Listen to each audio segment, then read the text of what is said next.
Назарыңа еріксіленетін бұл көліктердің қай-қайсы болмасын әр кезеңнен сыр шертеді. Бірі Майдан даласын еске түсірсе, енді бірі Кеңес одағы кезіндегі сәттерді көз алдыңа әкеледі. Ал осындай ретро көліктердің қожайыны Емел Абдуллахановтың иелігінде бүгінде 20-дан астам көлік бар. Қарасай жерінде тұратын көлік коллекционермен біз бүгін жақынырақ танысып, әрбір темір тұлпардың тарихына назар аударып көрдік.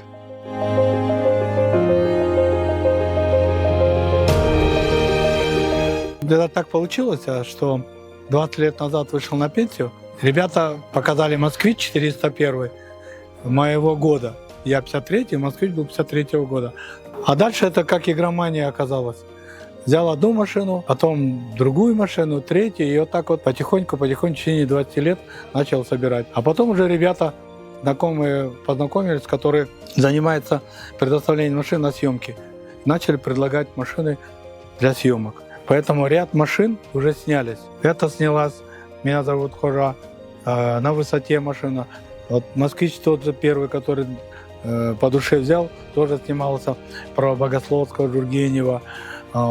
Дальше вот машина М-67 тоже в российском фильме снималась. Запорожец на выставках была на ВДНХ. Ну, в общем, так получилось, что это все затянуло. Постоянно эти машины поддерживаем для того, чтобы предоставлять на ролики, на съемки, там где-то на такие моменты. Себе нашел хобби своего рода, чтобы на пенсии не лежать на диване, а чем-то заниматься. На ходу где-то 12-15, наверное, машин на ходу.